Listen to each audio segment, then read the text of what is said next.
सोचो जरा, तुम्हारे सामने एक ऐसा अवसर खड़ा है जहां तुम अपनी असली ताकत, अपना असली कर्तव्य साबित कर सकते हो। लेकिन उसी क्षण तुम्हारे अंदर दो आवाजें उठती हैं। एक कहती है, नहीं ये मुश्किल है, इसमें खतरा है, इसमें हार का डर है, पीछे हट जाओ। और दूसरी कहती है, यही तुम्हारा अवसर है, अगर अभी पीछे हटे तो जिंदगी भर पछताओगे।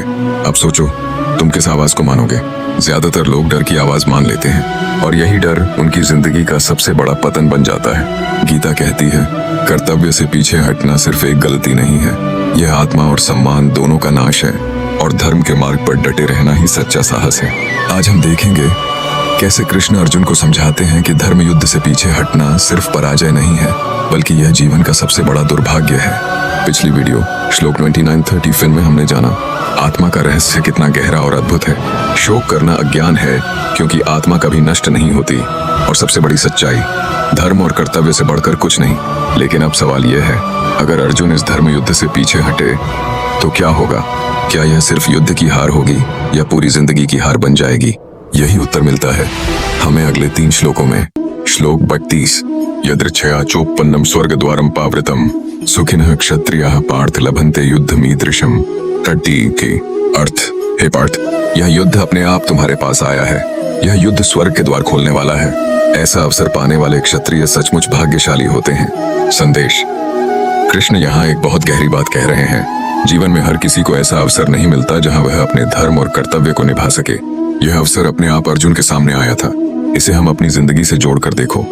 कभी कभी हमें जीवन में ऐसे मौके मिलते हैं जो हमारी असली पहचान, हमारी असली क्षमता दिखा सकते हैं, लेकिन हम डरकर पीछे हट जाते हैं। सोचते हैं कि ये मुश्किल है, मैं नहीं कर पाऊंगा। पर असली दुर्भाग्य यही है कि हमें मिला हुआ अवसर हम खुद अपने हाथों से गंवा देते हैं।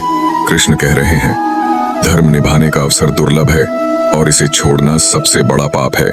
श्लोक 33, अच्युत्वमिमं धर्म्यं संग्रामं न करिष्यसि तथा स्वधर्मं कीर्तिं च हित्वा पापम अवाप्स्यसि। अर्थ, अगर तुम इस धर्म युद्ध से पीछे हटोगे तो तुम अपना धर्म और अपनी कीर्ति दोनों खो दोगे और पाप के भागी बनोगे। संदेश, कर्तव्य से भागना सिर्फ कायरता नहीं है, यह आत्मा के खिलाफ अपराध है। जरा सोचो, अगर अर्जुन इस युद्ध से भाग जाते तो इतिहास में उन्हें कैसे याद किया जाता? क्या लोग कहते कि अर्जुन ने सही किया? नहीं, लोग उन्हें हमेशा कायर, धर्म त्यागी और स्वार्थी के रूप में याद करते। ठीक उसी तरह जब हम अपनी जिम्मेदारी से भागते हैं तो भले ही हमें तुरंत राहत मिल जाए, लेकिन अंदर से हम जानते हैं कि हमने गलती की है, और यही हमें अंदर ही अंदर तोड़ता है।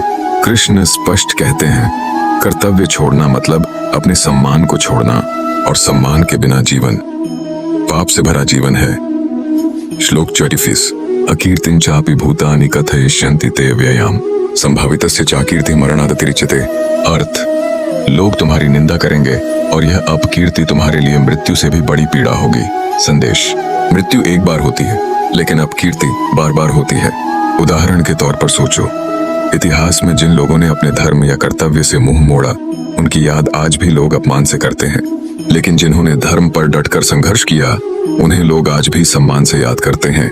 कृष्ण अर्जुन से कहते हैं, मृत्यु का भय मत करो, क्योंकि मृत्यु से बड़ी पीड़ा है अपमान की जिंदगी।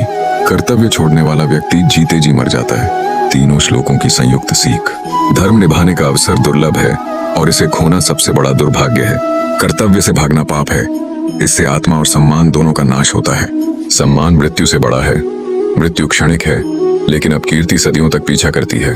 तो मित्रों, आज हमने जाना क्यों धर्म निभाना सबसे बड़ा अवसर है, क्यों कर्तव्य छोड़ना आत्मा के खिलाफ अपराध है, और क्यों अपमान की जिंदगी मृत्यु से भी बदतर है। असली साहस यह नहीं है कि तुम कितनी बार जीतते हो, असली साहस यह है कि तुम अपने कर्तव्य से कभी पीछे न हटो।